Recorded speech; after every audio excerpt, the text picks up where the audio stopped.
anything can happen, including being on time. And I just want to point out that a certain someone, I'm not going to name names, Jeff, is not here tonight. And we are starting right at 8 o'clock on the dot. Imagine that. Imagine how that seems to work. I think all of you should write a letter to our HR department, which I think is me. I think we determined I'm the HR department.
All right, so I'm back.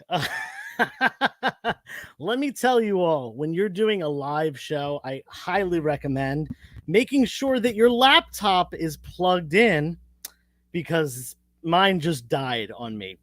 2 seconds into the show, I'm talking crap on Jeff, and all of a sudden, everything turns off.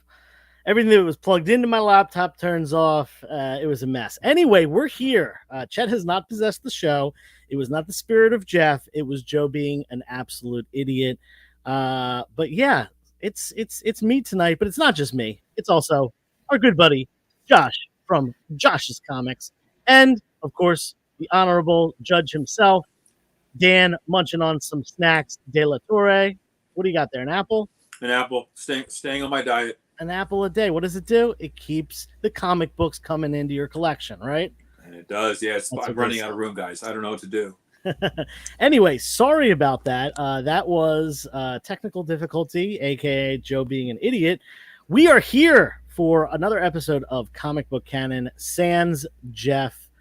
He currently, I believe, is 2,000 meters below the surface of the Earth, conducting some experiments. He will, at some point, be back. Hopefully, we'll see what happens. But in the meantime, you'll have to deal with us three hooligans. And sorry, just getting everything back up again. We have a lot to talk about tonight in the news. But first, let's talk about this specific episode that we have going on here, because it's a good one.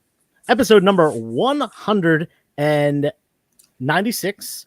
And I bet some people in the chat are already thinking about what comic book has the number 196. And I think that someone's going to get it. Dr. Plagueis pretty much always gets this one. If you don't have it in your head already, you're not putting it in the chat yet, you might not know this one. It's a major key, but it's kind of an outlier in the fact that I feel like this book doesn't get enough love.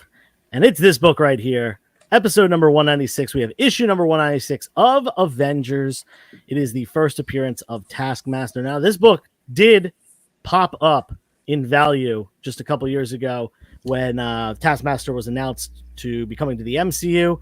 That appearance did not go over so well. It was in the Black Widow film. It was not the best take on the character. The movie had a lot of issues, due to COVID and stuff, so it was not one that came out on the timeline correctly. And for that reason, and the pandemic as well, there were a lot of issues. Anyway, this character is coming back, so if you are a fan, you get a second taste. Hopefully, they can correct some of the mistakes and kind of add some more layers to the character because she was really one-dimensional. Josh, your opinion? Yeah. Well, first, I want to say I actually enjoyed Black Widow. That was one of those ones at first where, like, we don't need the movie, but you know what? Mm. It gave us some important characters that will be returning in the future, and sure. So I'm happy with it. Yeah, I was not happy with the way they portrayed Taskmaster at all, and it had nothing to do with the female aspect. It's just the character. Yeah, the first fight scene was cool, but other than that, it was just a letdown. So who knows? Maybe in Thunderbolts we can get it turned around and they can actually give us a more comic accurate version. And like you said, it's an underloved, even before the movie came out, it's an underloved Avengers key that kind of flies under the radar. For sure. And just like you said, that movie was actually pretty good. It just came out at a really awkward time where Natasha had been dead for a couple of years, like literally years in the MCU, and then they finally, that movie, it should have come out either just before or just after. And but I'm with both of you. That movie was very, very entertaining, no question about it. And it was a weird time because of the pandemic coming out of it and so forth. But that one flaw, the one major flaw, was they destroyed that character in the comics, who was a decent character. I still wanted that comic. It was very, very expensive. And as soon as that movie came out, the prices for 196 Avengers dropped like a stone, and it's never come back since because nobody wants that character. And who knows what they're going to do with it moving forward in the MCU. Maybe they can salvage it. I kind of doubt it. I think again, moving forward with all the MCU movies, they got to be very careful with the characters they bring forward because, again, the collectors and the people who know the comics and stories know what to expect. And if you throw out a complete curveball like that, it just ruins everything. Yeah, there's plenty of characters that are certainly a lot more popular that they could have utilized. But at the same time, I love the fact that they pull out these more random characters and stuff. So once again, episode 196, issue 196 of Avengers, first appearance of Taskmaster. Dan, we're going to say goodbye to you for a minute and move on to the news. We'll see you back in a little bit. Josh, you ready for this? Yeah, man, we got a lot to talk about this week. Some very interesting stuff and some stuff I'm excited to see play out in the next couple of years, honestly. So let's kick off with some Marvel Studios news. It's being reported that right now they will decide the fate of Blade and Armor Wars in the next couple of months. So it sounds like possibly that both projects might either be canceled eventually, or they might just break them down and decide to maybe take some of the storylines and the characters and just put them in other movies or shows. My honest opinion on this is with Blade, I think at this point, maybe Blade, just scrap it. I don't know what the problem is. It's been through too many directors, so many writers, and I'm currently hearing that our main star, he's thinking about leaving the project, and I'm assuming that if this doesn't happen by the end of the year, they don't start filming or at least set in a production date when they actually start for next year. It's probably not going to happen. Armor Wars, I've heard, interesting things. I think it should definitely happen. And I think right now Marvel is in the course correction, and they're kind of looking at maybe trimming the fat and maybe thinking that some of these projects maybe just are not worth it or worth the time making. My opinion on Armor Wars, though, is I think it would be a great storyline. You could do some really cool things. So, yeah, that's currently the news we got from Marvel going on. Yeah, and, I think it's not a good sign. We've said this before. It's not a good sign when different directors are hired and then fired, or hired and then leave over and over and over again. They're going through script rewrites and issues, and I wonder how, either positively or negatively, Blade's appearance, the original Wesley Snipes Blade appearing in Wolverine and Deadpool, is affecting this movie. Is it making it more likely for it to happen, or are people seeing like how much that version of the character was so loved, and maybe it's saying, maybe we shouldn't do this movie, maybe we shouldn't remake it. I don't know. I think personally they'll probably try to capitalize on that nostalgia. People loved the original Blade movie. Even the second one was pretty good as well. Third one, not so much, but that's okay. Yeah, and then as far as Armor Wars, I totally agree with you. I think it should be done. I think it has some really, really nice opportunities to build out the MCU. But again, it was originally a show, and then it was going to be moved to being a movie, and then it kind of just in limbo. It's. Yeah. And my thing is, I heard about some interesting characters, such as Justin Hamill was set to maybe return. Right. I love seeing old characters from 10 years ago come back, make appearances. And I do feel like, Armor Wars could be a great show. I think Rhodey, deserves his own movie or show. He's been a supporting character for over 10 plus years in the MCU. He's gone through a lot. And now we have that story arc where, like, okay, he was captured by the Skrulls, and we don't know at what point, and it would be interesting to play off having him have, an effect on that, and maybe going back and forth, having flashbacks. So we'll see. And then on Blade's front too, I think what happened was with Wesley Snipes returning as Blade, I think more people are more excited about that. And I feel like Marvel's kind of thinking, well, hey, maybe cut the movie. Maybe we should have Wesley come back further down the line. So yeah, we'll see. We'll see. I mean, it's all up in the air now. They're currently restructuring, but we have a lot more news to talk about. So let's move from the Marvel side over to Josh, DCU. Your specialty, the DC side. Take this next one. I'm extremely excited for this news. I couldn't believe it. So DCU just got some news. Josh Brolin has reportedly been offered the role of Hal Jordan in the DCU's Lantern series. Matthew McConaughey and Ian McGregor are also reportedly in the mix to play, depending on if Josh turns it down. And I love Josh Brolin. He was actually originally a front runner to be Batman in Batman vs. Superman before Ben Affleck got the role. I think Josh would kill it. But I kind of have to agree what me and you talked about, Joe, earlier in the week. I think Ian McGregor would play phenomenally well as Hal Jordan, have his wife, Mary Elizabeth, play as Carol, the love interest of Hale, and have Josh play as Deathstroke.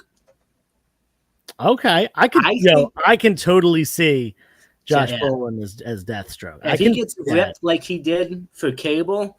I'm telling you, I would love him as Hale. I think he can pull it off, but I'd like to reverse it. Like I said, have Ian play as Hale, have Josh play as Deathstroke. Okay. I think we can both agree here.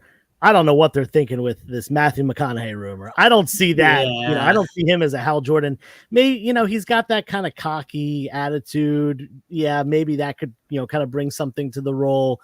But at the same time, I just don't see it. And I love Matthew McConaughey. I think he's a great actor, but I do not see this one. Oh, absolutely. And he would probably be great. I mean, I'm sure you could think of a different role for him in the DCU, but I just don't see him as Hale. I just don't see that. And what's also interesting to note is people are wondering why they're going after older actors.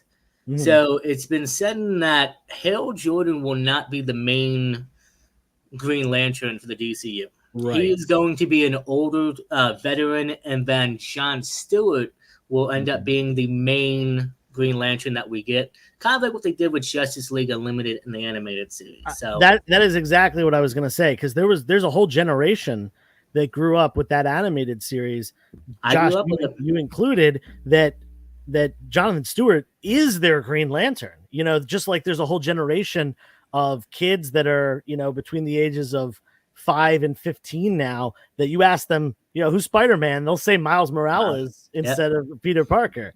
So it's cool. It's cool that there's that dichotomy there for different generations, and which characters really stuck with that generation based upon what media, you know, whether it was a television show or a movie coming out, and, you know, which generations have favorite characters. Because I can tell you this, you know, the kids under 20, under 25 years old, you know, now, they like Iron Man and Black Panther a whole heck of a lot more than anyone my age did when we were growing up in the, you know, before the MCU. Yep. Those characters were, you know, C-list characters, Black Panther and Iron Man. But, you know, now they're certainly in the A-list there. So, yeah, like I said, I'm very interested to see what happens. I would imagine, I don't think we got a start date on production, but I think they're starting to film at the end of the year for Lanterns, if I'm not mistaken. Yeah, I would hope they are, because that is going to be one of the earliest projects in the DCU. But we have another piece of DCU news. Yeah. So we have another early project that is coming out on December 5th. The DCU will officially kick off with Creature Commandos on Max. And you know what? I'm not a big fan of the Creature Commandos, but you know what? I'm going to check it out. And James Gunn has said that this is going to be an appetizer. It's going to put you in the world of the DCU and kind of, you know, get you familiar with it a little bit.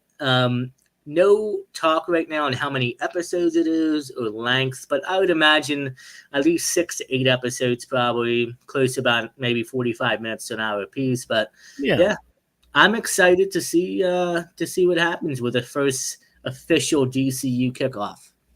Yeah, and the animation style, the look of the characters, in my opinion, looks great. This is, again, you know, I'm not a huge fan. I don't want to, go about saying that, but we do have someone, Dr. Guion, who's in here, has been a huge fan of Creature Commandos for a long time. Yeah. And I'm sure he's got an opinion on the show. And honestly, Tom, we should bring you back on when that show comes out, just to talk about that show. And you, as someone who's one of very few people who was a big fan of that team prior to, the announcement, prior to the show coming out, I definitely think we should have you on to talk about it. He said, yeah, can't wait for Creature Commandos for sure.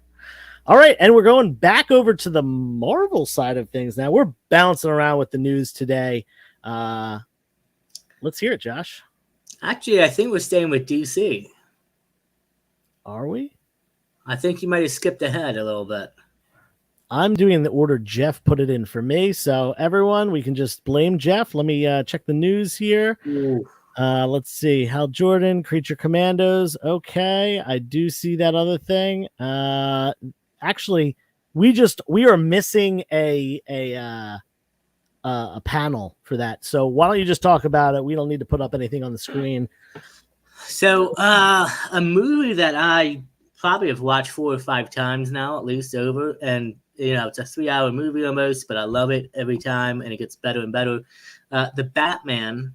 Well, we got some Batman 2 news, and I get more and more excited every time. And Matt Reeves has said it's going to be another mystery that's going to dig deeper into an epic story about deeper corruption. And people are kind of thinking like, all right, so what does that mean? And my thing is this: deeper corruption.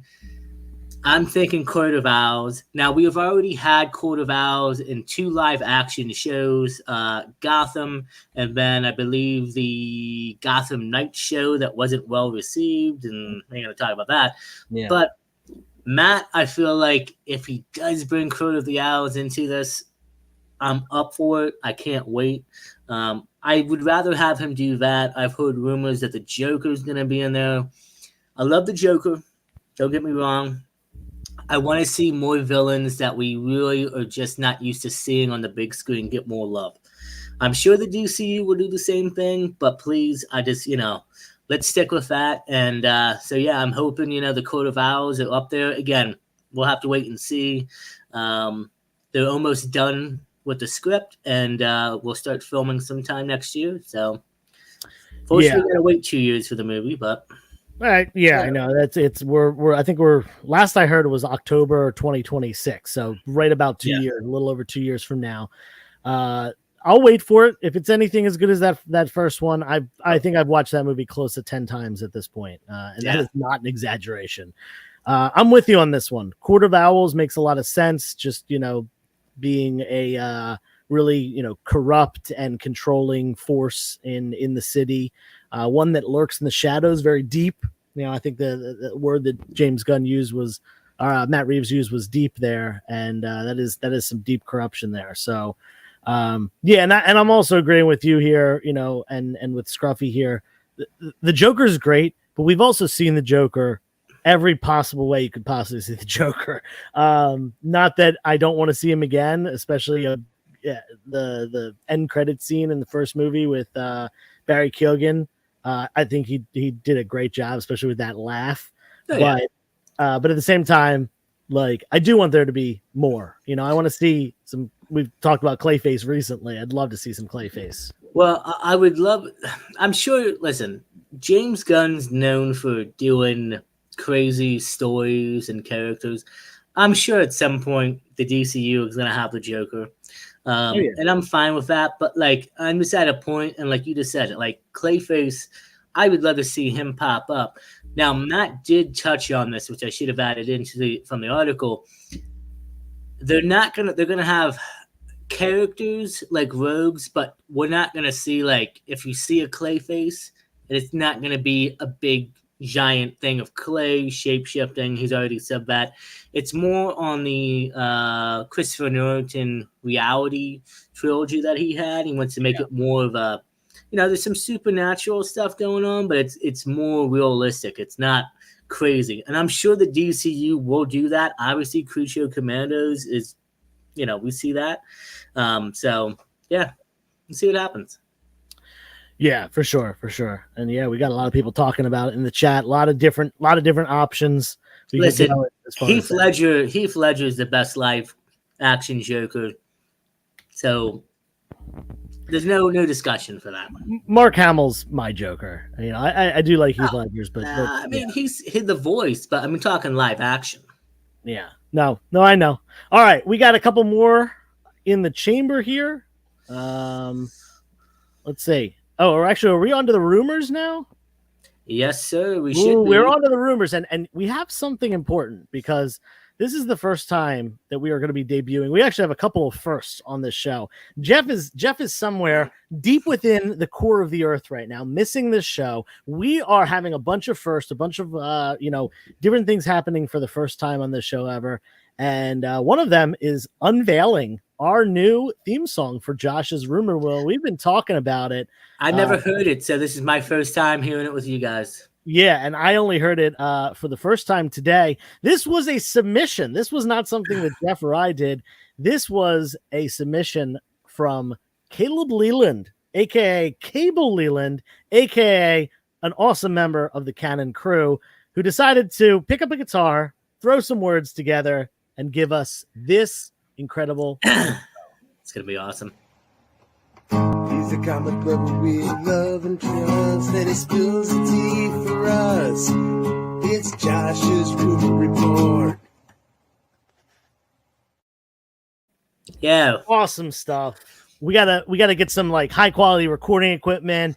Throw a little auto tune on there. Got to get a music video. We'll Caleb. We'll fly you out to L.A. We'll give you the star treatment, your own trailer and everything, and we'll get a whole music video going. That was great, awesome. Great addition. Appreciate that for sure.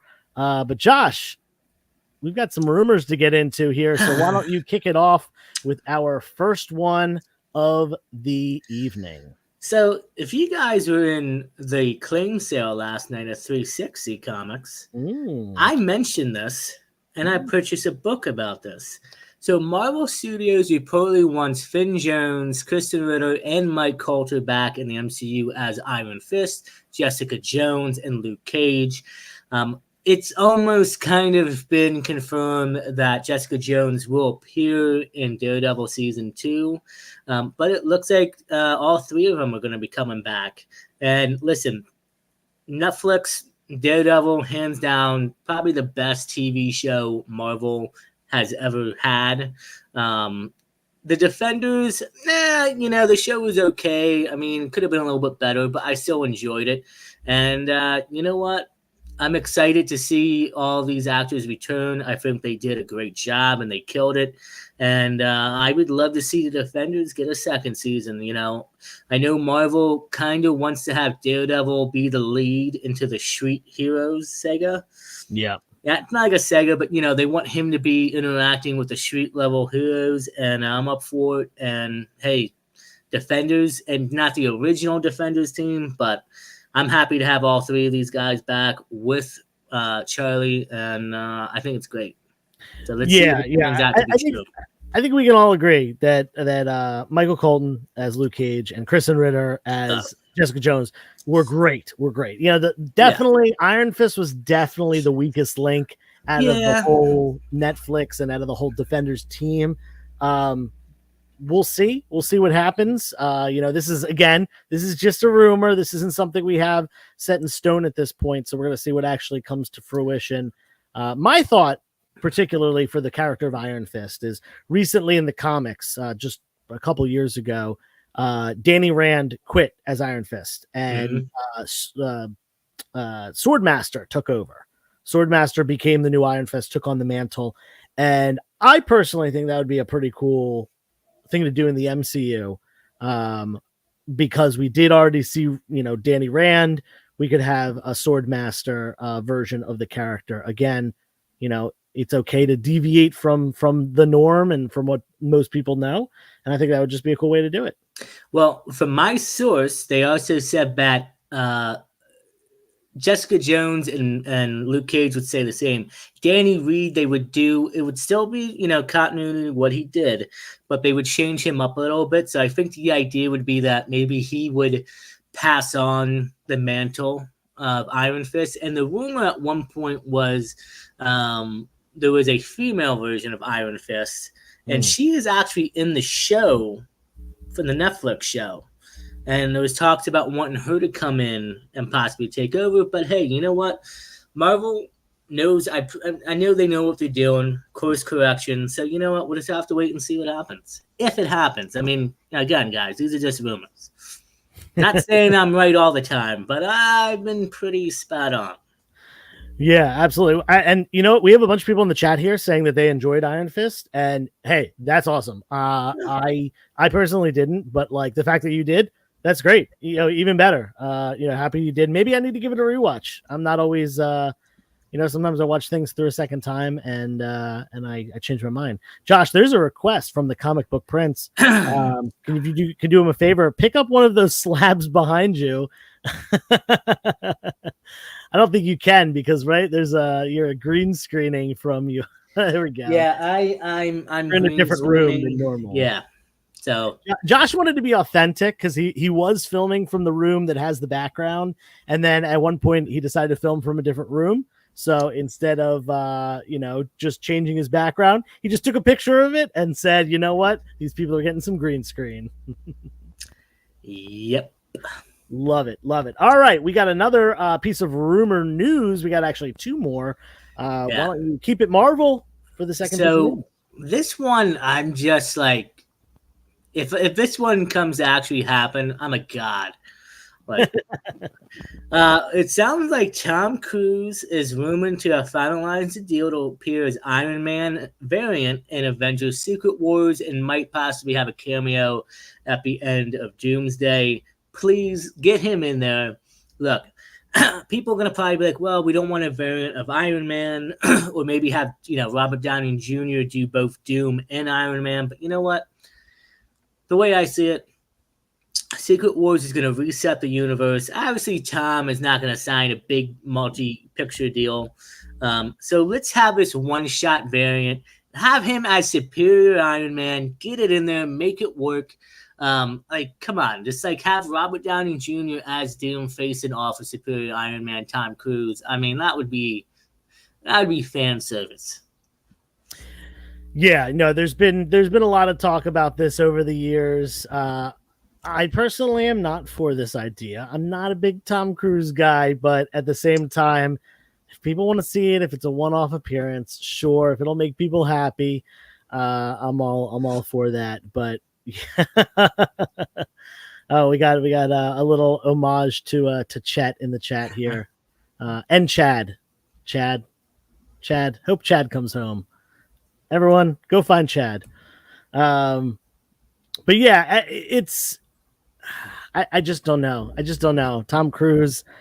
There clearly are probably going to be Iron Mans, but then again, it could just be Robert Downey Jr. playing multiple roles. That happens in movies all the time. Hey, you know what? If that ends up happening, I mean, could you just imagine you seeing Robert just face off with Robert? And I think they would pull it off. It'd be amazing. Yeah. But another thing I was just thinking of, what if Tom was Hale Jordan? No, I'm not. I don't like Tom Cruise. Hey, man. That's my personal opinion there. I'm not a fan. But speaking of DC, we have one more piece of rumor news. Josh, take it away with the last piece of the DC story. Nicholas Hoult is officially our Lex Luthor. I'm excited. We've seen him with the bald head. I think the man's going to kill it. I can't wait. But it's rumored that he will have a scene and appear in Peacemaker Season 2. And I think that makes sense. They're going to probably try to set up the universe as they go along. And you know what? I'm excited for Peacemaker Season 2 already anyway. I love Season 1. And if Lex ends up making an appearance, hey, great. It'll add in, make it feel like it's a bigger part of the universe. So, yeah, let's see what happens. Yeah, and, I think we can all agree Peacemaker Season 1 was phenomenal. One of the best things that DC has done in recent years. And there's a lot of excitement around Season 2. But, yeah, these are rumors. We're just going to have to wait and that intro for Peacemaker, I always skip intros, but let me tell you something. Every single episode, I watch the intro and that thing. I loved it, man. I couldn't get enough of that song. Absolutely. All right, that is the end of the news. And since Jeff isn't here tonight, Josh, you're stuck with me, man. You got to stay on for the show because I need someone to talk to. I can't be doing it by myself. Now that the news is over, let's say hello to some good people in the chat. We've got Tom, aka Dr. Guion, coming in from South America. We got Caleb Leland, who contributed his own part of the show today. We've got Tom, who was our popcorner last week. We do have a new one coming up in just a minute. We'll check that one out. We have Dr. Frankenstein. Not really sure who that one is. We've got, of course, the man, the myth, the legend, the judge himself, Dan De La Torre. He is here backstage again, chewing on something. What are you eating now, Dan? Sorry, I muted myself. I didn't want you to hear the cracking of the cookies as I'm chewing on them. Cookies. Yeah, okay. You need milk. We went from apple to cookies. All right, sounds good. See you later. We've got Derek Schmidt, aka my best friend in the world since second grade, the best man at my wedding. Awesome dude. You should meet him. We got the comic book Prince, who is a name I'm not familiar with. I don't know if that sounded like a new name. But yeah, I'm not recognizing that name. So maybe it's someone just changing the name, being sneaky. Maybe it is someone new altogether. We've got, of course, D&T Comics and Collectibles, Danny and Tessa, hopping in, having a good time. We got the Immortal Scruffy coming to us from the Great North. We've got Kaboom Comics, who shout out to him, said that there's a book on its way to us. I think it's going to Jeff, actually, from EGS. So this is a book that Kaboom Comics sent into EGS to get graded and is going to be kind of a little gift for the Canon show. We will certainly be showing that on the show. Go follow the man on TikTok as well. He's doing live sketches. He's showing how he does his artwork. He's phenomenal. It's amazing. Love that. Awesome. We got Lettuce Goblin in the house, which is a great name, by the way. I don't shout out people's names too often. That's a great one, right? I like there. the picture too. Then we have Josh. Do this with me. Ready? Bond. Paul Bond. All right, we need some work on that. Me and Jeff. We'll time it later. I'm sure a little bit better than that, but we got Chris from Journo's Comics and Pop Culture here, a longtime Canon member who is one of the founders of this channel. And Chris also did something for the first time. We had, like I said, we have a couple firsts. We have a first from Chris later on. Very excited about that. We got Spider Dude 71 in the house. Of course, we've got Dr. Plagueis himself tuning in. Nori Jordan. We definitely had some Thunderbolts news today to talk about. Not really news. I guess it was part of the episode. We've got Lexi, aka Spud Comics, who we had a popcorn from just a few weeks ago. We have me messing up the entire beginning of this show, and that might be it. All right, scroll it back down. Let's see. Boom. We got a new one. Don't recognize this name either. The Neighborhood Merc. What is up, Neighborhood Merc? How you doing? Welcome to the party. Again, episode number 196 here. And we do have, in fact, a popcorn. For those of you who don't know what popcorn is a little thing that we do here on Comic Book Canon where we get to know members of the community. What you do is if you're nominated for popcorn, you tell us a little bit about yourself, a little bit about your personal life, about collecting comics, maybe what got you into comics, what you collect, anything that you feel you want to share with the community. And from there, you also nominate someone else, and that someone else gives us a little rundown of themselves, and they are the next popcorn. It just keeps going like that, a chain in the community. And we had Tom last week, and Tom nominated the one and only Kate's Comics. Let's check it out. Hi, I'm Kate from Kate's Comics. I am from New Britain, Connecticut, but I lived last couple years in Boston, Massachusetts. My first comics were Archie comics and G.I. Joes when I was a little kid, but when I got back into the hobby about a year and a half ago, the first comics I picked up were Harley Quinn, Eat, Bang, Kill Tour, which was like the in-between season for the animated series. As a fun fact, I love live music, particularly those pop stars. I have been known to see a show more than once on tour, to travel across the country via car, or also plane to see them. So I'm excited about a couple upcoming concerts I'll be seeing. And for the next popcorn, I'm going to nominate Mutant Mansions Comics.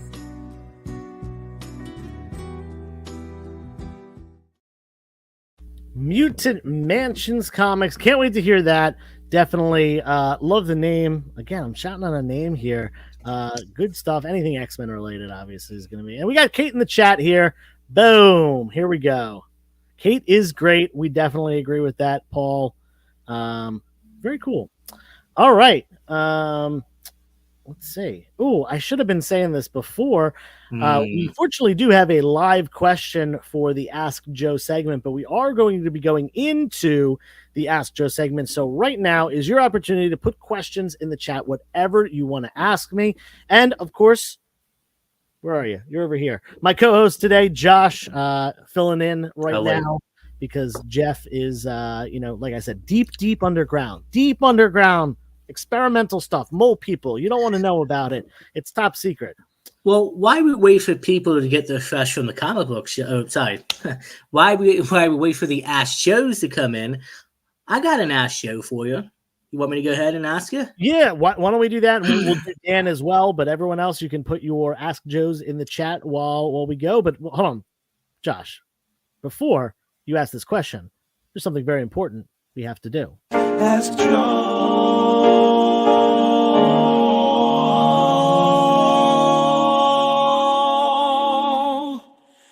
And Jeff. And Josh. Yeah, All right, I'll have Josh, to hit get it. that crossed out, put my picture on top of him next time. Yeah, we didn't have enough time to do all that. So, Ask Joe, comic book canon, and Jeff as well, and Josh as too. You have any up and coming events or anything you'd like to tell the people? Yeah, I have quite a few things going on over the next couple months. So, right now it's Sunday. Next Saturday, aka September 14th, at my house, I will be hosting a dollar bin sale. It's actually part of a larger community yard sale that my whole street is doing. Mm-hmm. But I will have only comics out, but a lot of people will bring their spouse or their partner or their kids and go up and down my street with the whole community yard sale. I'm going to have maybe as many as 50 dollar bins, at least 40. I have somewhere between 40 and 50 long boxes of dollar books that will be available to you for $1 a piece. And not only that, fill a short box for 75, fill a long box for 125, as I always do with these. And yeah, there's always a great turnout. We always chat about comics and stuff like that. Great community event. And then the day after that is Philadelphia Comic-Con, which is a multiple time a year event. It's a really great one. I'll be setting up. Paul Bond will be setting up. Lexi, aka Spud Comics, will actually be helping run the table with me, run my table. So she'll be there putting the work in. Yeah, we got some that. free books. Yeah, giving out free books. And then at the end of this month is Baltimore Comic-Con, and then next month New York Comic-Con. I won't be vending at those, but I will be there. But our very own Paul Bond is vending at New York Comic-Con, which is obviously a huge one. Mm-hmm. And go stop by his table. I should be there helping him out as well. Plus other members. Yeah. Paul's been dropping a lot of pictures of books that he's cleaning and pressing. Mm-hmm. And he's bringing some heat to that show, man. So I'm kind of excited for him. Hopefully it works out and it pays off. Absolutely. We got some Ask Joes in the chat, but before we get to those, let's bring in Dan De La Torre here. He's got an Ask Joe that he wanted to do on the live, so we'll let some more flow into the chat. And Dan, take it away. Well, we touched on it with the Avengers 196 book, and that was the value had dropped tremendously because the MCU. Come on, they screwed up that character, no question about it. Yeah. But more recently, you've had a lot of people who've spec'd on books quite a bit. The most recent was strictly rumor, and that was the X-Men 130 with Taylor Swift, who I'm tired of hearing about this woman's name. I have nothing against her. She's overplayed. But there was speculation on her being the Dazzler or being in the Deadpool movie. The Deadpool movie is come and gone. There was no Taylor Swift. And now that X-Men book, who people collectively put tens of thousands of dollars extra that they didn't have to pay for, have lost money. So I guess it's sort of a bit of a rhetorical question that, what do you say about things like that? Is spec dead? Has it been so distorted or so? Because again, people are losing money. They're losing a lot of money. And for people like me, I was trying to rebuild a year or so ago, my Chris Claremont X-Men run. I was stopped cold by not being able to obtain or not willing to pay the excess prices for the X-Men 130. Now I can, because they're finally coming down and people are licking their wounds from the hundreds of dollars they spent above board. Right. Any comment on that, Joe, about spec in general and how it's sort of not reliable anymore? I guess is probably the question. Absolutely. So the thing that I have to say about this is that the people that are often saying, "Oh, spec is dead," speculation is dumb, speculation doesn't work, blah blah. They don't understand what speculation means. What is not speculation? This is what I'm going to describe right now is not speculation. a rumor or announcement becoming widely known, widely accepted, or official announcement published or whatever, and then going out and buying that book. If the rumor is already out there, you have missed your opportunity to speculate. If there's an announcement, you have definitely missed your opportunity to speculate because everyone is already buying it. Mm-hmm. Is a move, what is a proper way to speculate on something is to buy well before. And that's what I try to speculate on. And I've done this plenty of times, and I've bought some books that were, dollar bin books that become $20 books and stuff like that. And a lot of that has to do with just you have to be in before the rumor. Once you hear it as a rumor or as a news story, as an announcement, once the book is in a top 10 list, you're not specking anymore. You are FOMO buying. You are buying something because it's being talked about. You are not buying something because you put your brain to it and you speculated on something. In fact, one of my best speculations, I want to toot my own horn here for a second. When they announced Kang the Conqueror was coming to the MCU, obviously they announced that can't buy Avengers 8. That book went to the moon. That book became much more expensive than it was. When they announced Kang, I thought about other Kang keys. And one that I bought, a dollar bin book all day, at least it was. Now it's still more than $1, even after Kang has been canceled out of the MCU effectively. That is Avengers Annual 23.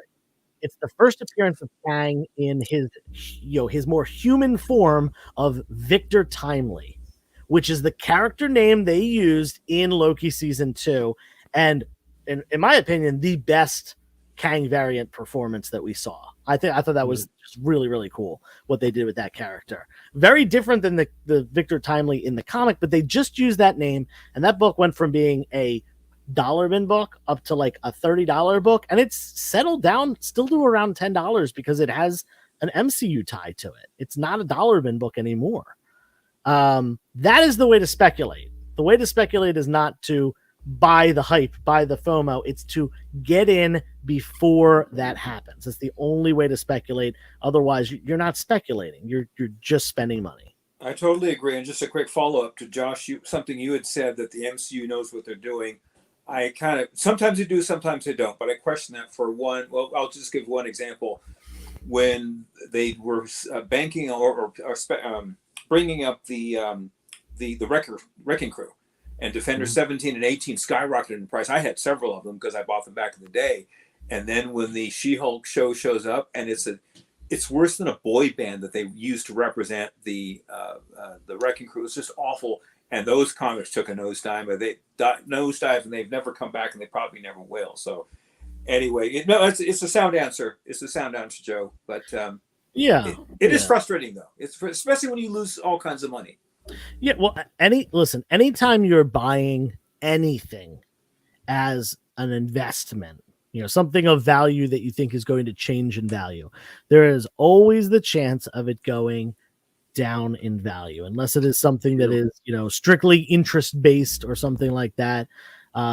There's always the chance that it goes down in value, whether it's because of, some sort of announcement, a fall in popularity. Look at Western comics at this point, which used to be huge. Western comics are, in my opinion, the hardest ones to sell.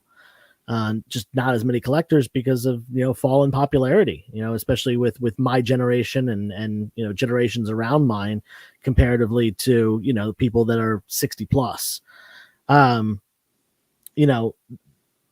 always going to be that risk. So if you buy something thinking there's no risk, you're always going to be able to at least break even. That's just it's not the case. And it's the same with investing in stocks or funds or the market, bonds, whatever. That is always a risk. And that's what I do for a living. I'm a financial advisor. I do a lot of risk-based assessment and stuff like that. And you have to be able to weather those ups and those downs. And that's something that a lot of people don't really think about, especially if they're not someone who's experienced in investing in different ways. Thank you, sir. I'm going to go back to my glass of milk. All right. We'll see you in a little bit. This guy, he's got an apple, cookies, and milk. You know what? I think I'm going to say. You gotta have milk with the cookies, though, Joe. He's got to dip the cookies in the milk. I'm telling you. I agree with you on that, but I'm thinking that the apple and the milk were enough nutrition that it canceled out the cookies. So good on him for keeping it healthy. We've got some questions in the chat right here, right now. Let's start it off. I think the first one was Scruffy here. Boom. Was there another one? No, we're good. What is your feeling on last night's claim show with that ask talking shit? So for those of you who were in my claim sale last night, someone came in, and if you're not familiar with how my claim sales work, whoever claims the book first, I put it up and it's on, letter B, you say claim B. It's that simple. Whoever claims it first gets it. That's just the way it goes. Whatever comes up on my screen first. A gentleman was in the chat, and I'm saying gentleman very loosely here. He missed out on 2 claims in a row. He tried to claim something and someone else was first, and he made a big stink of it. And then it happened again about a minute later, and he made a big stink of it again. And I tried to explain to him, hey, it's on my screen first. He told me that I was playing favorites, and his behavior was not only childish because he was, really making a big deal out of just not winning a $5 comic book. But also it was really disruptive and really inappropriate to what we were doing. We had something going on, he came in and was making a stink of it. He was calling me a bad seller, telling me that I was playing favorites. I even got to the point where I took my phone off the stand and I pointed it at my computer and showed him where his name was below other people's. Then he started insulting and even threatening other people in the chat, and it just got gross. This person has been blocked by me and everyone I know, and also has been reported. So hopefully they're not allowed to do that kind of stuff anymore. Josh, you were right? He ended up blocking me. The funny thing was he was calling people out in the chat. I was kind of in a bad mood last night, so I was kind of hoping that he was going to come in and talk to me, but he ended up blocking me. So whatever, at least I don't have to deal with him anymore. But I got to agree. He was a complete asshat. And, I missed out on some claims last night, and this is what happens. The connection, some people might have better internet or faster internet, or it's just the way it is. I have had it where I've claimed stuff and I've seen it go in 15, 20 seconds before anybody else claims it, but it pops up differently. So, it happens to everybody. Mm-hmm. Nobody's playing favorites, and you directly, like you said, I was there. People in the chat right now, we saw you show the phone, you took it and went all the way back up in the chat, and you saw, and you know what, man? It's like, look, even if it's like a big key, a couple $100. I mean, look, man, yeah, it sucks to lose out, but it's part of the game. It is what it is, and it happens to everybody at some point.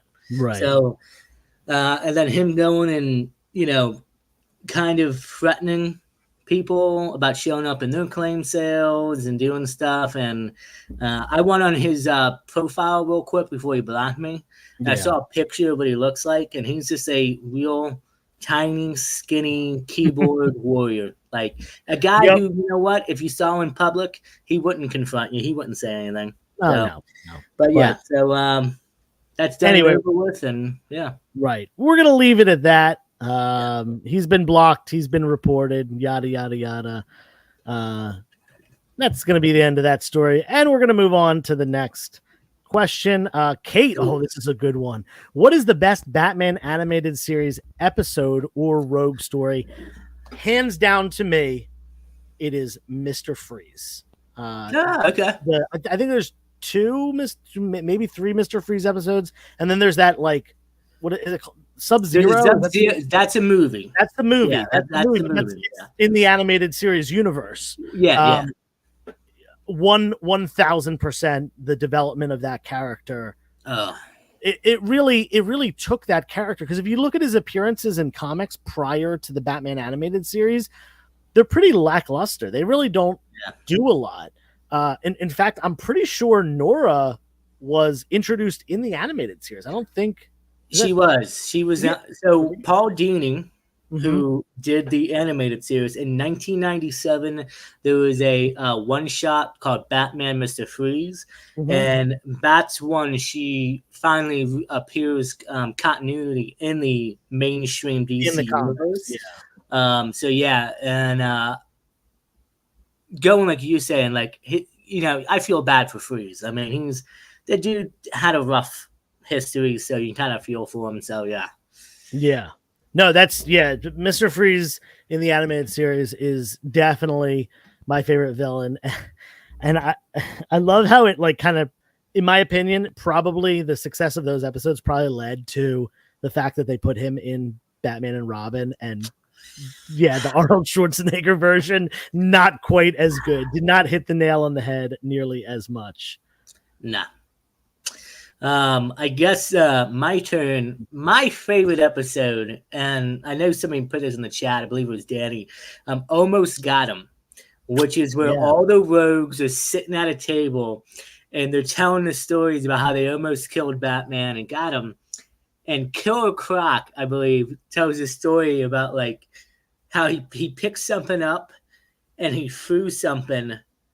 And then everybody is just like staring at him, looking like everybody had great stories, but Killer Crocs was like just like the dumbest, stupidest story they heard. And like you have Poison Ivy, Joker, Penguin, and everybody's just like looking at him, just blinking their eyes, staring. But yeah, Almost Got Him is probably my favorite out of that for sure.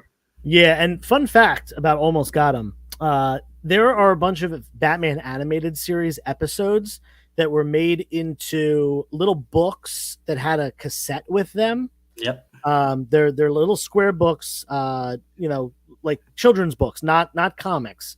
Little square children's books, and they come with a cassette that you can like read along. And there's one for the episode of Almost Got Him.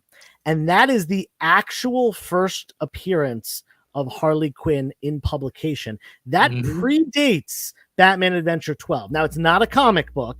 It is a children's book and a cassette, but that Harley Quinn is on the front, and that no, Harley Quinn is not on the front. No, she's not. I think it's just Batman on the cover. Batman like this. Yeah. But yes, in the interior, that is Harley Quinn. First time she was ever put into print, because she is one of those characters that I call it Harley Quinn syndrome, a character that appears first in a television show or movie and then is later put into the comics. She is one of those characters, and the character that I gave that namesake to. That being said, that is based off of the Almost Got Him episode. All right, we got two more questions right here from Tom, aka Dr. Guion. I have a bunch of books I want to grade. What company should I do it with? CGC is still the market leader, but I want to preserve them more than to flip or gain money. CBCS, EGS, thoughts? Well, I'm just going to go ahead and say that even without EGS as a sponsor, I think that stuff that's for your PC that you want to just preserve in a nice case and make it look nice, EGS is the way to go. CBCS, I used to talk good things about them as far as doing the signature verification, but they aren't the only ones doing that anymore. Obviously for flipping reasons, CGC is the industry leader as far as the value of the comics. But once again, EGS just has those super nice custom labels. Tom, I know you're into some really really interesting characters with a lot of really cool artwork. Some of your Mike Allred stuff, I'm sure, would have, I know you're really into, what's that Mike Allred character? Madman with a custom label that's just like whatever colors the cover is. I think that would look super sick. Obviously they're a sponsor of the show, and I don't want to be accused of favoritism here, but come on, weird indie books with some cool custom labels definitely would look really cool. Yeah, I agree. If it's your personal collection and you're not going to flip them and you want to own them and preserve them, EGS is the way to go. But if you are looking to maybe one day eventually sell your collection or do flip them, CGC is pretty much your standard right where you would have to do. So I agree with what Joe said. Yeah, definitely. And just to clarify with what Caleb was talking about, I definitely it's not a cameo or appearance or really anything because it's not a comic book. That's the thing to note about the Almost Got Him book. It's a book. It's a children's book with a read along cassette. It is not a comic book, but it is the first time that Harley Quinn was put into publication.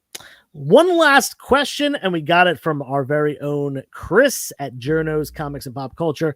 Ask Joe, Tupac was going to be cast as Mace Windu before he died. I did not know that. I didn't even know that. If wow. Tupac was alive, who do you think would he play in the MCU? I mean, we got to think about this realistically because Tupac he'd be in his 50s. He'd probably be right around 50 because I think he died in his late 20s, and that was in the 90s. So yeah, he'd be around 50 right now. 50. Maybe even older than 50. But yeah, this is a tough one. I mean, I'm just the only. I would say maybe Falcon. I mean, we talk about maybe if he was cast in the early days, you know what I mean? And then I know he'd be a lot older now, but I mean, if he was cast in the very beginning of the MCU, yeah. And I'm obviously initially thinking of black characters for him to play. They can always change a character up. He's definitely got a way with words. You don't want to put him in a role like Blade. Blade is a more like subdued character. He's a little bit more calm. We want to have someone who's like a real talker. Falcon definitely could be that character for him. I totally agree with that. There's an interesting one in the chat. Nightcrawler. All right, give him a German accent. Let's go. I'm in on that. He would be 53. Okay, so yeah, he would be older at this point, but are we talking a 53-year-old Tupac? Who would he be now, or are we talking a guy in his 20s? Obviously very different characters depending on the situation. I think he would be really good. Oh man, you know what would be a cool role for him? The role of the Miles Morales universe Prowler, his uncle. Pretty good. That would be a pretty good role. He's probably he would be older when he did it. I mean, if we followed if we just went back in history, I mean, yeah, it would be wasn't that character in Homecoming, right? There was a brief cameo of Donald Glover as the character, yeah. But yeah, Miles' uncle, what the heck is his name? I can't remember his name. But yeah, he's the Prowler of that universe, which a very cool change on the characters. I really like what they did with that because Prowler, in my opinion, has always been a really underrated character. Scruffy's got a good one here. Tombstone. And maybe Scruffy got that idea because he had that flat top hairstyle for a little bit in the 90s. Tombstone's got that flat top hairstyle. You know what, man? I can see it. Some interesting things to think about. Here's a good one. Follow up to the Nightcrawler. Instead of sulfur and brimstone, his smoke would just smell like weed. Oh my god, that's funny. All right, Chris, can you comment on what role you would like to see him as? Yeah, I like that. Yeah, I'd definitely like to hear Chris's opinion on this one. I'm sure Chris has got somebody in mind. He asked that question. I'm sure he's right. Chris is a big Tupac guy. So while we wait for Chris's answer, we will end the Ask Joe segment with this little ditty called Ask Joe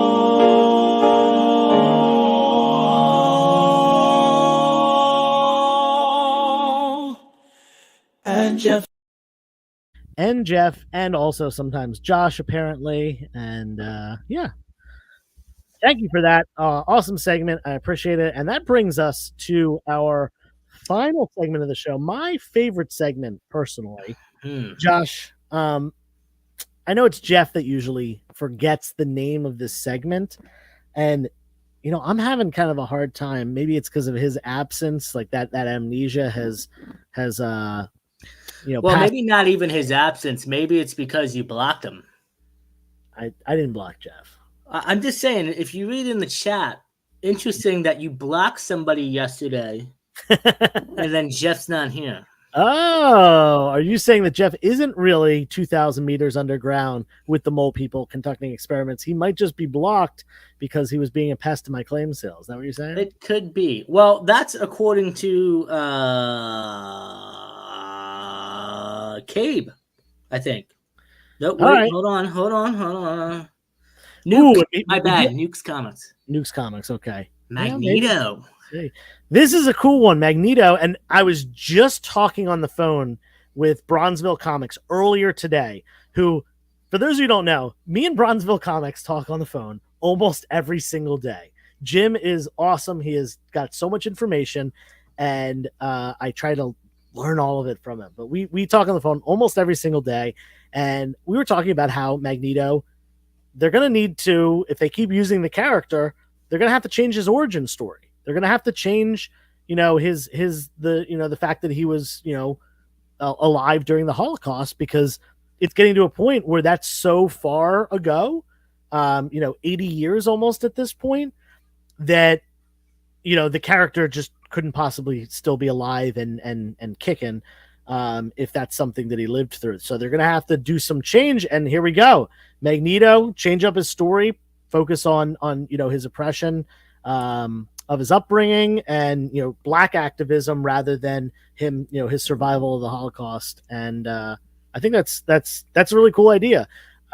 Just talking about that today. I'm going to share that with Jim then. I mean, look, Tupac was bald, wasn't he? Oh no, he wasn't bald. I'm thinking of Xavier. He's shaved. I mean, he shaved his head, but that's an interesting take. I mean, I'm telling you, man, there's a lot of what if stories they could tell eventually. That would be interesting. Yeah, I mean, it's just they just have to update characters. Like, that's just something that has to be done, and they've kept going. During the 2000s movies, it still made sense age-wise that he could have been alive in the 1940s as a little kid. It made sense at that point, but now we're 20 years out from that, and it's starting to make less and less sense. Well, was the Magneto from First Class the same Magneto that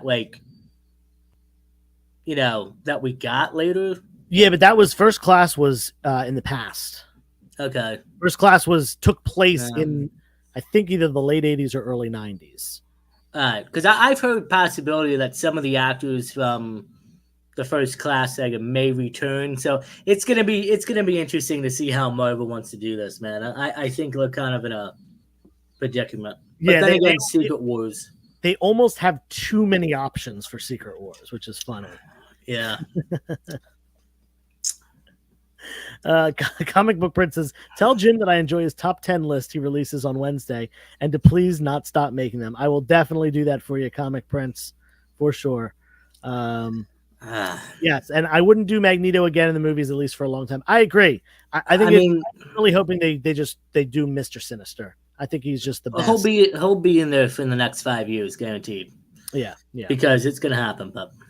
All right. Anyway, we have one more segment. We were about to move on to it, and then we got distracted by all these other things. This is what happens when Jeff's not here. We might have started on time, but we had a glitch almost immediately, aka my computer dying, and we got off track, and I'm rambling now, and this just doesn't happen when Jeff's here. We need him back. But I'm forgetting what the name of this next segment is. Josh, please give me a little bit of help here, because I just don't remember. Have you ever gone to a market to get some fresh food? Because if you have, then you would know that this segment is called Fresh from... Okay. Actually, no, I spell all that out. Fresh from the comic book shop. Live from the pressing salon, this is Fresh from the comic shop. You submit your books every week, and we check them out. We show them off to the community, and we pick a winner We've got a giveaway every week sponsored by Spider Dude Comics and EGS. And we've got actually a great book to show this week. And let's see if I can find it. I'm not as good as operating the show as our buddy Jeff. But yeah, we've got a really cool book. Here we go. Now, this was the book of the month from August, which I don't remember. Oh, I think we did have a finals. We did have a final. So we need to pick the winner for this. And here is the results in a pretty sweeping victory here. We've got Raising Elm Comics eking it out over Spud Comics with the Deadpool picture against a Rocky Horror Picture Show thing. We got 66% to 34%, getting getting two-thirds. Wow, my brain didn't work for a second there. 2/3 of the vote. A nice chunk of the vote there. Raising Elm, congrats. You have won this August book of the month. This was Elektra, the Alex Ross Timeless variant, graded at 9.8 with that beautiful custom label by EGS. And again, the book is contributed by Spider Dude, gets sent down to EGS. Tony at EGS grades the book, puts a custom label on it, and then sends it out to our winner every month. So again, congratulations, Justin. Congratulations, Lexi, on the runner-up position. But we also have a new book to show off this month. Josh, I showed you this before the show. Tell me what you think of it. I'm not the biggest Scotty Young guy, but man, does this label pop with the book. This is exactly what we were just saying about EGS. If you're looking to get some custom work done and get some custom labels, I mean, this thing looks fantastic, and I think anybody would be happy to have this in their collection. I'm really loving it. I just love it. Yeah, this is Scotty Young is one of those artists that I don't personally collect his stuff. It's just not my style. But every time I see a Scotty Young cover, you instantly know it's a Scotty Young cover. And they all look cool. This is Venom number 25, Scotty Young variant cover with that green background. We got the green custom label. My favorite part about this is that the 9.8, the grade, has that same red color that matches the Carnage on the cover, which, perfect. Absolutely perfect. It just does everything you want a custom label to do. Matching the character, matching the background, and just making it present very nicely. Shout out to Tony. Shout out to Spider Dude for an excellent choice of this month. It did get a 9.8. We love to see that. But yeah, we got to get into the actual books this month. This week. This is going to be, I think this is our 1st of September. The first, yes. I think it is, because we didn't have a show last week. I'm pretty sure that's how this is working. So let's start it off with a little bit of C to the G. And let me get my notes up here. Well, hold on. Joe, should we tell the people what we're looking for in these pictures before we jump ahead? Josh, see, this is why we need Jeff. We have 3 criteria that we judge these books on. And they are, Josh, which one do you want to explain? I'm going to start off with a well-composed shot. Okay, well-composed shot. Tell us about that, Josh. So we want you. I don't want to see my grandmom's dirty rug. I don't want to see my overgrown toenails with fungus in them. No. I don't want to see your dirty bathroom. I don't want to see any of that. I want to see a very well-composed shot. I want to see, maybe props that have to do with the book itself. Raising Elm, who just won, is a phenomenal person to watch, and I highly recommend you look at some of his stuff. He has some of the best stuff out there. But yeah, give us a well-composed shot, show us the book, add in some props, make it unique.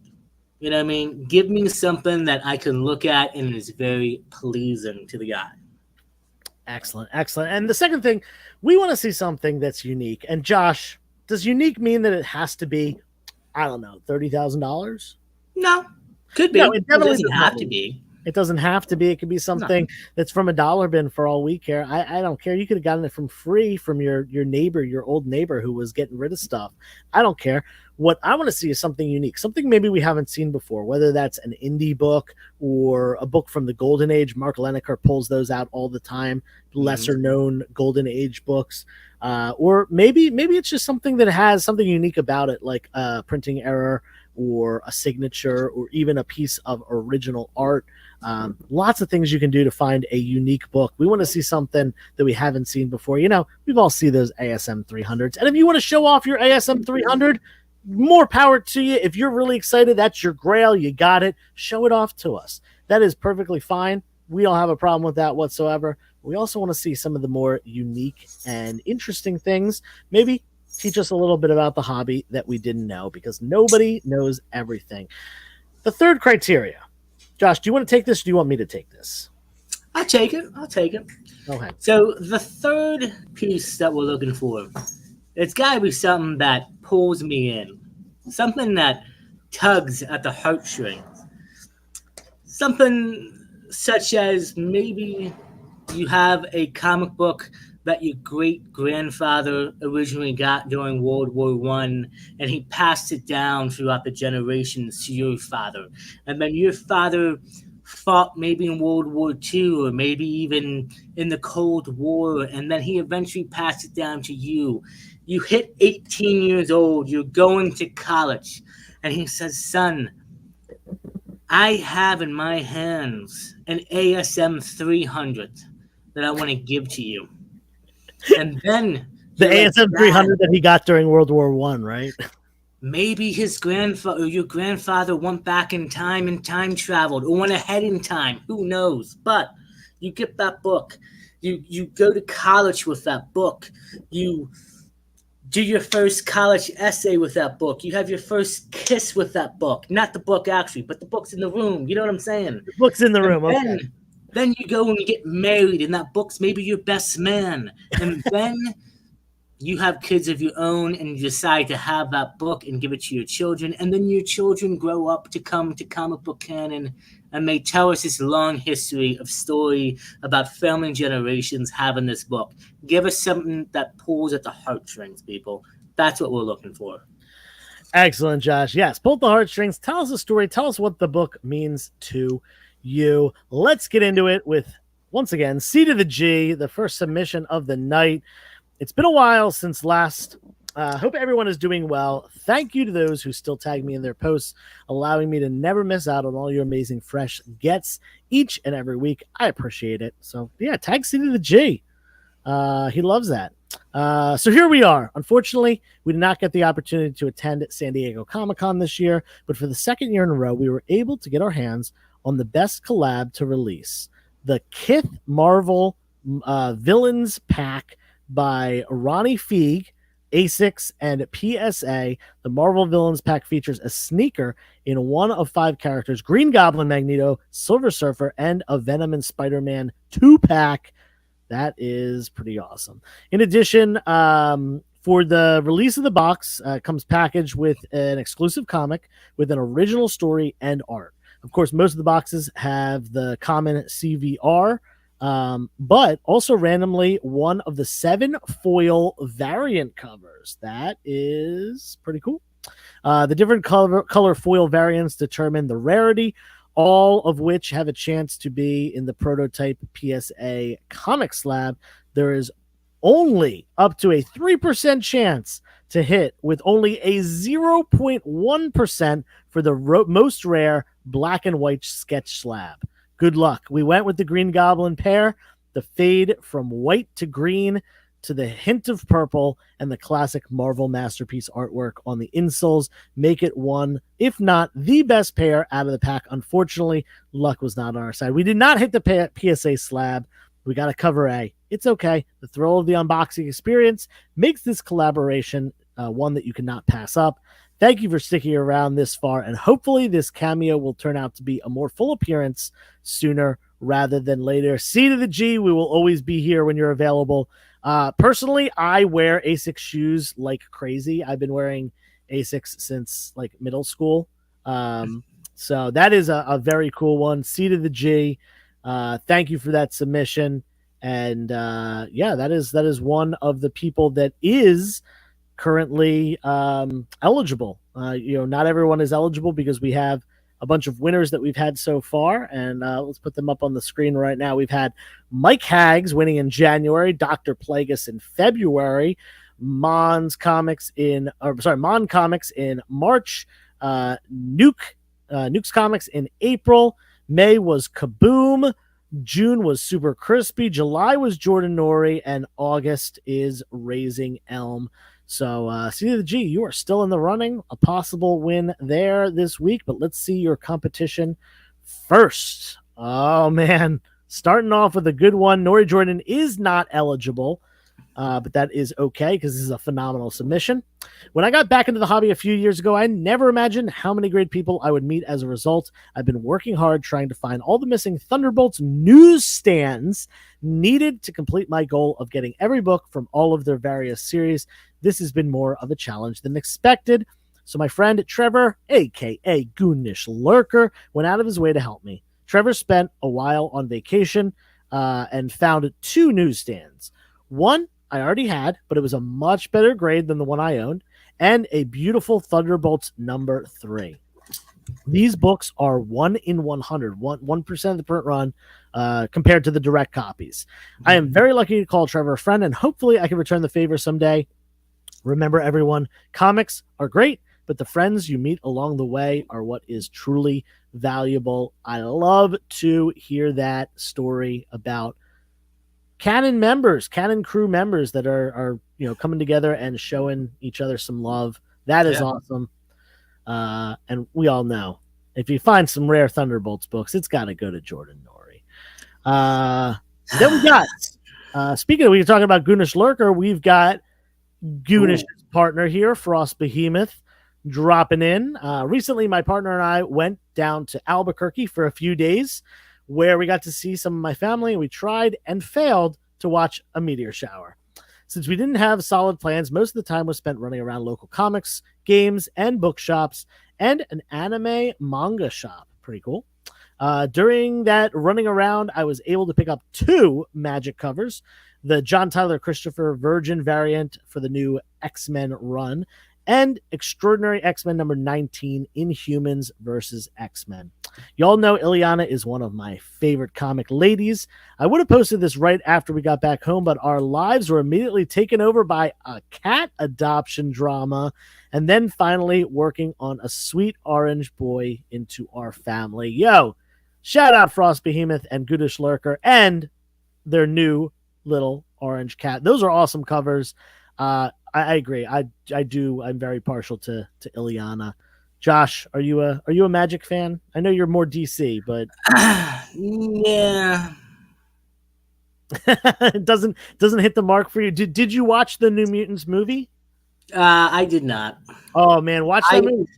I know. I've heard great things about it. It's Anya Taylor-Joy. She's a great actress. Yeah, I mean, I like her and stuff. I'll probably eventually check it out. I just like, my mutants are the X-Men. All right. I'll check it out.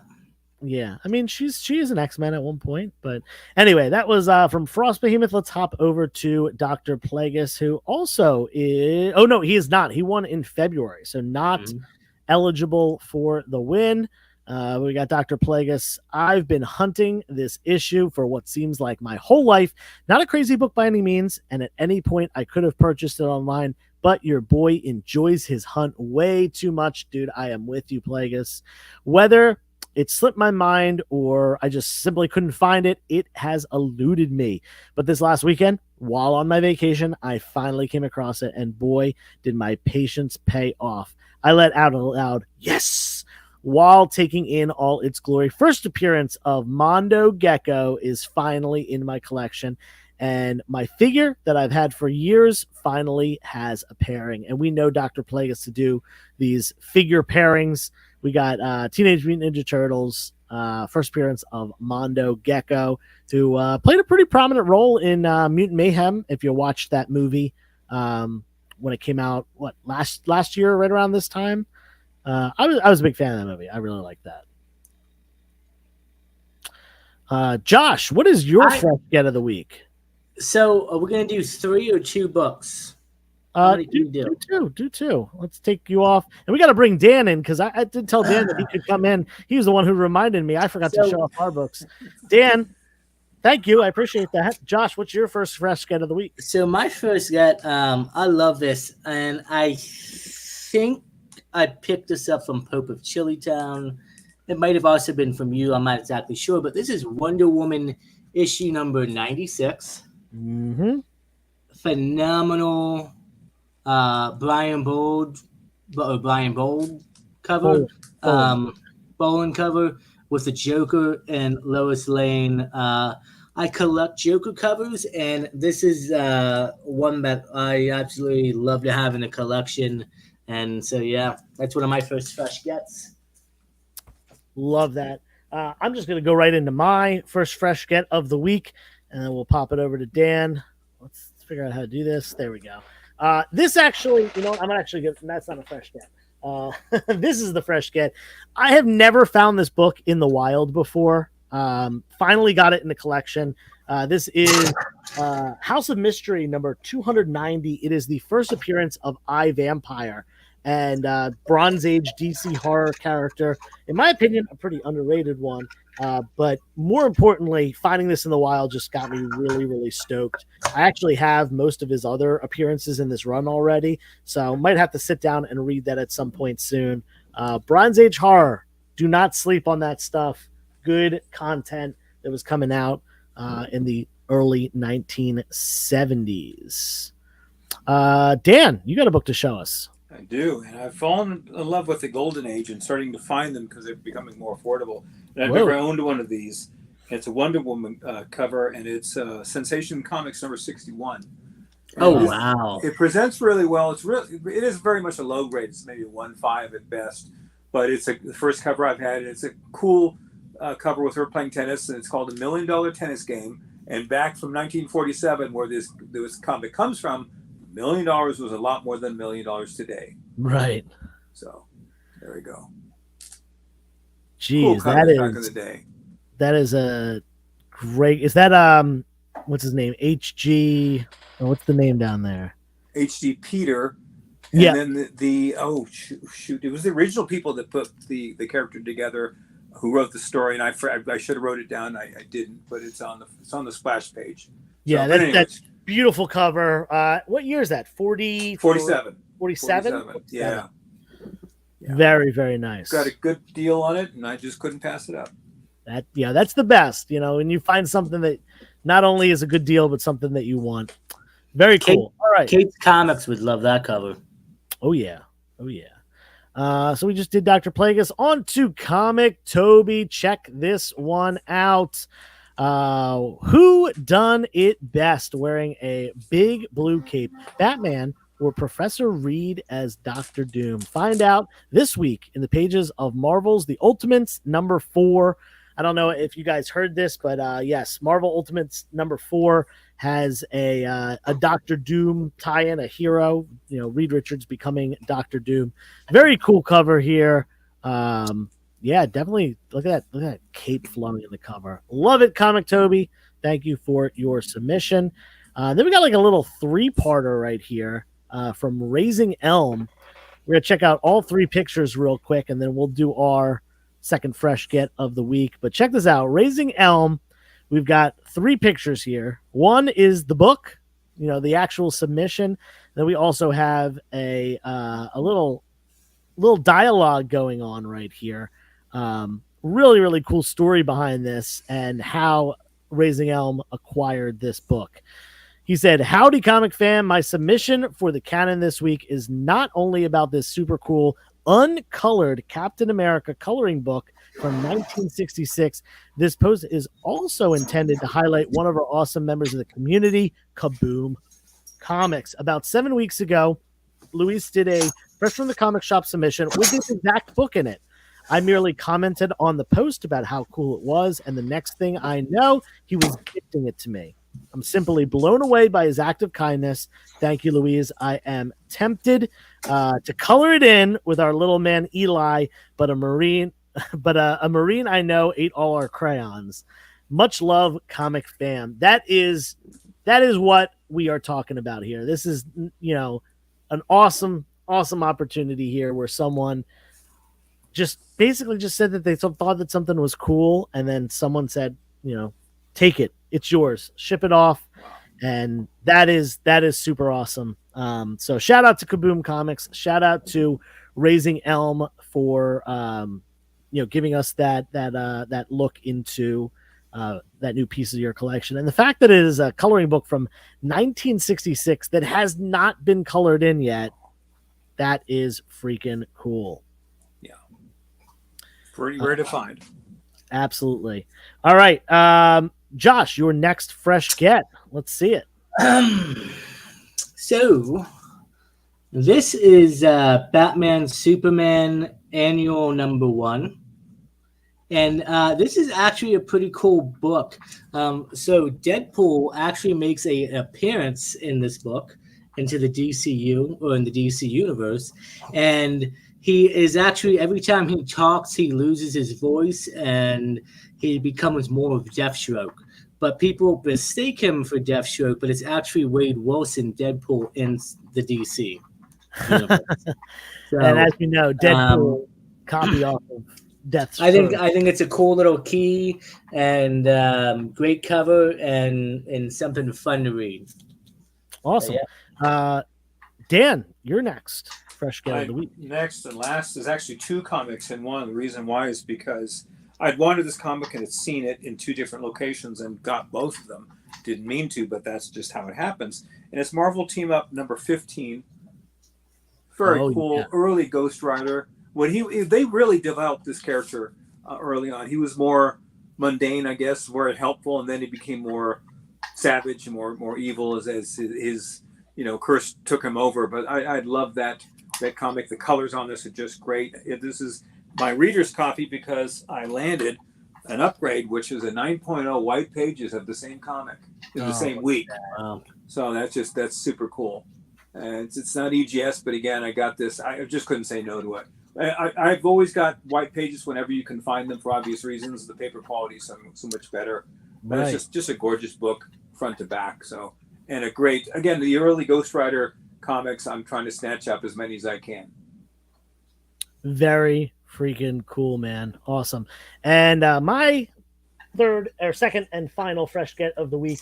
This was actually a pickup. The Pope of Chillytown had bought this book in an online auction a couple months ago.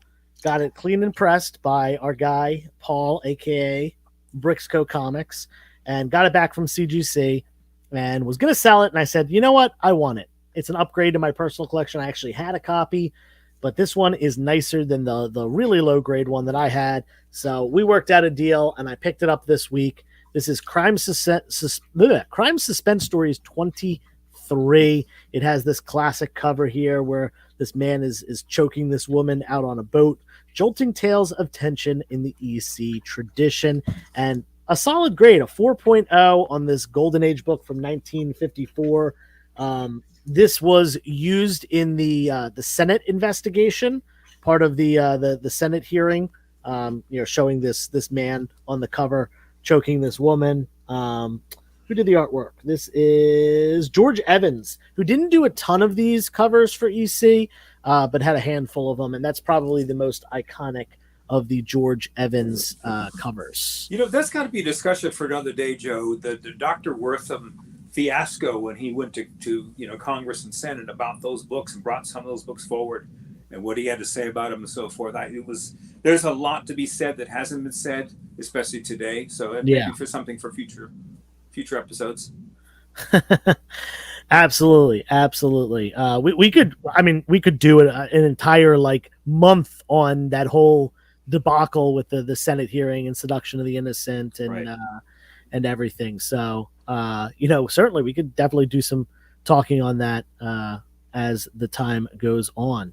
Anyway, Dan disappeared. Dan's back. There he is. Let's see. Where were we? We got 3 more submissions, and then we got Raising Elm. You left off at. What's that? You left off at Raising Elm. Left off at Raising Elm. Yep. Here we go with. Oh, look at this one. This is from Scruffy. Yeah. Oh, look at Beautiful this. cover here. Love it. Alex Ross.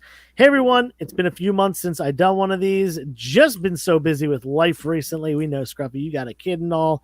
But I just got this beautiful Batman Harley Quinn origin and first appearance of Harley Quinn in DC continuity story by Paul Dini and cover art by Alex Ross. I love this cover. Joker reminds me of Jack Nicholson in Tim Burton's Batman, the first movie I saw with my mom in theaters. It really inspired me to start getting into comics as a kid. Still one of my favorite comic book movies.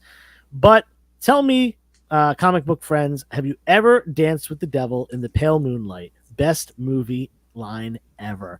Totally. This is very iconic here. Not only, with the Alex Ross cover, but definitely a nod here to the Jack Nicholson Joker, and again, first time Harley Quinn being brought into continuity here. Great stuff. We got 2 more submissions. First up, we got Mark Leneker. Here is a very cool one. Mark always bring something unique, something that you haven't seen often to the table. Scooby-Doo, where are you? Well, he's been at Cold Key, Charlton, Marvel, Harvey, Archie, and finally DC, where he's likely to remain until Warner Brothers Discovery sells either DC or Hanna-Barbera, because they own both of them. Archie series was the final time Scrappy-Doo appeared on the cover and in story, believe it or not. This series had low print runs, making newsstands even rarer than usual. Yeah, I mean, this is an Archie run from the late 90s, early 2000s. And yeah, last appearance of Scrappy in this run here, and issue number 1, newsstand. I have to imagine that this is a very, very hard to find book. I don't know the exact print run or anything, but I would venture to guess that there are sub 10,000 copies of this printed as a newsstand. It could be as low as sub 1,000. I've never seen that cover. Yeah, I've seen this cover, but I've definitely never seen a newsstand one. Wow. Very freaking cool. All right, our last submission of the week, and then we're going to pick a winner. We got a first here. First time we have a submission from Journos Comics, a.k.a. Chris, co-founder of Comic Book Canon. He has not ever submitted, obviously, because he was on the show for a while. This is his first time. Love that he went out of his way to do this. Thank you so much, Chris, for showing us this book here. And let's check out what he had to say.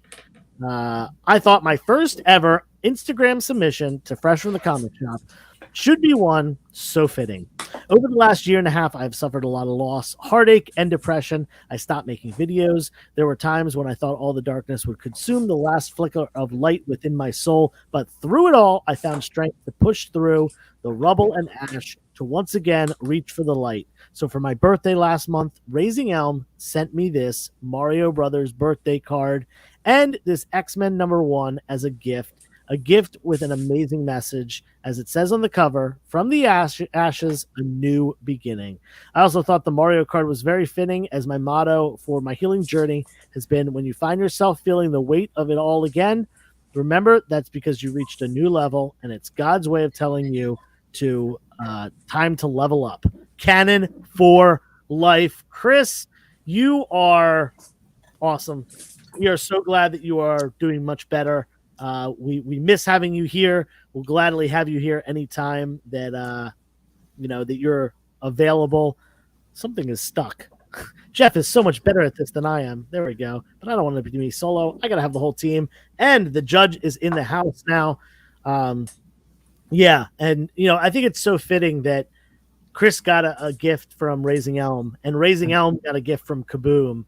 And who was it? Somebody got a gift from Goonish Lurker as well, right? Oh yeah, Nori Jordan got a gift from. We had 3 submissions this week, that were gifts from other members of this channel, other people that watch the show, and Chris, who was instrumental with the founding of this show. That is so freaking cool to me. I just want to make all of them the winners, but we do have a choice to make. Have some people who are not eligible, so I'm going to just real quickly run through who is eligible. It gets hard this late in the year.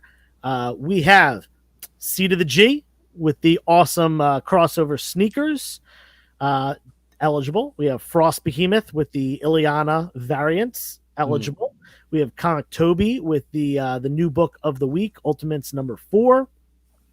We have Scruffy with the Harley Quinn. We have Mark Leneker with the Scooby-Doo newsstand. And we have Chris with this awesome setup here, not just the card and the comic, but also some cool video games lying around. So we have a hard choice. Two of them stand out to me. Josh? Yeah, I got you that stick out to me also. Okay. Why don't you tell me your first one that sticks out to you? It's tough, but my first one is for Chris. This is a very cool submission. Very cool submission. This checks off all 3 boxes for me. Yeah. We've got this, fair. I wouldn't say this is a really unique book, but the fact that he got it from someone in the community is pretty cool. Definitely pulls at the heartstrings, and a phenomenal presentation of this book.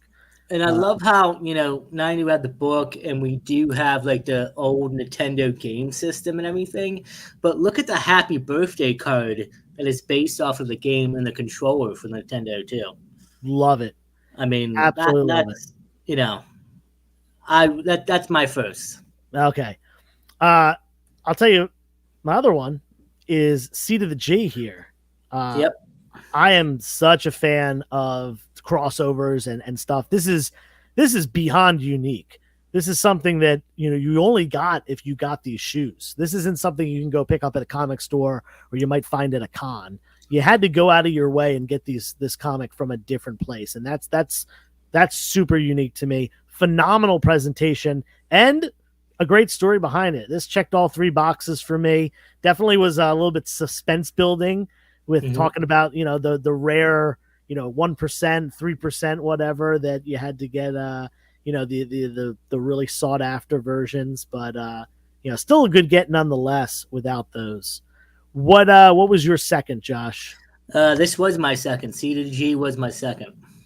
This was your second. Okay. Yes. And then my